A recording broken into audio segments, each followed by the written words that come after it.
L'École supérieure d'administration, d'économie, de journalisme et des métiers de l'audiovisuel ESAE offre de nouveaux challenges pour l'année universitaire 2023-2024. Étudiantes et étudiants, parents d'élèves nouveaux bacheliers, ESAE, c'est la garantie d'une formation de qualité à des conditions très avantageuses. À Gbedjromede, à Papa, à Boumekalavi et Parakou, inscrivez-vous en administration générale, administration du travail et de la sécurité sociale, trésor et finances publiques, impôts, diplomatie et relations internationales, journalisme et métiers de l'audiovisuel, gestion des marchés publics, planification et développement local, sciences économiques, sciences juridiques et toutes les filières des sciences de gestion. ESAE vous offre des bourses, demi-bourses et de réductions pour les premières inscriptions dans toutes ces filières. Waouh! En licence 1, 2 et 3 et en master, bénéficiez jusqu'à 50% de réduction sur tous nos sites. N'est-ce pas génial? Infoline. ESAE Gbedjromede, 3e rue à droite en quittant le carrefour Le Jador pour la BIBE Jéricho ou au plus 229 90 93 65 21 98 98 14 00 à Kpakpa au plus 229 52 88 33 33 à Boumekalavi au plus 229 52 88 44 44 Parakou au plus 229 52 46 12 12.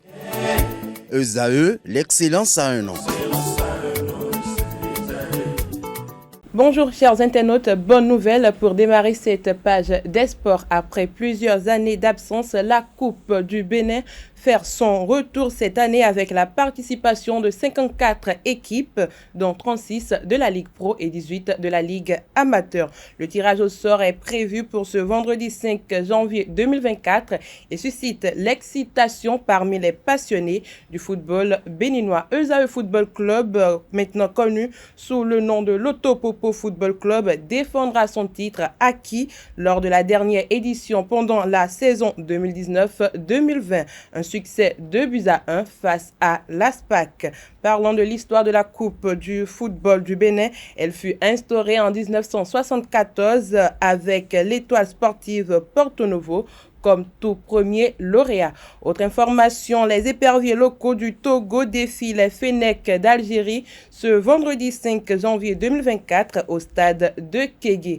Pour les éperviers locaux du Togo, c'est un grand défi de se mesurer aux Fennecs d'Algérie, champions d'Afrique en 2019. C'est une rencontre qui sera la toute première pour Kader Koubadia Touré à la tête de la sélection togolaise. Et pour cela, il compte sur ses joueurs pour bien entamer l'aventure. Physiquement, on est prêt pour faire le match. J'espère qu'on n'aura pas de blessés car c'est le plus important, a fait savoir le sélectionneur de l'équipe nationale locale du Togo. Pour lui, la confrontation avec la sélection des Fennecs intervient dans un cadre intéressant dans ce match. Les deux équipes sont gagnantes. L'Algérie est là pour faire la mise en disposition tactique de jeu et consolider son plan de jeu. Ça sera un très beau match amical, a ajouté Kader Koubadia Touré. Les étalons du Burkina Faso ont quitté Dubaï hier soir. La délégation a pris la direction de l'île de Kish où va se jouer ce jour vendredi 5 janvier 2024 le match amical entre les poulains de Hubert Velud et leur homologue de l'Iran. Cette rencontre s'inscrit dans le cadre du premier match de préparation du Burkina Faso en prévision de la CAN Côte d'Ivoire 2023 qui débute dans quelques jours. Ce premier match test permettra à Hubert Velud d'évaluer le travail effectué jusqu'à présent. Il faut rappeler qu'il a à sa disposition un effectif de 25 joueurs. Les deux autres rejoindront l'équipe en Côte d'Ivoire. Logé dans le groupe B pour la CAN 2023, l'Égypte a bouclé hier soir sa troisième séance d'entraînement.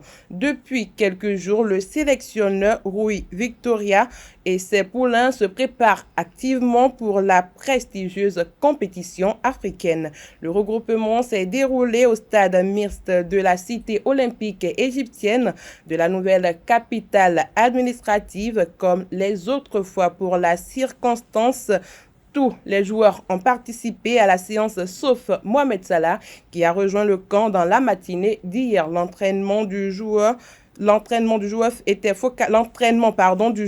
était focalisé sur plusieurs compartiments. On note les exercices physiques, les exercices tactiques et techniques. La séance a été dirigée par Rui Victoria et tout le staff technique. C'est tout pour la page des sports de ce matin. Merci et à très bientôt.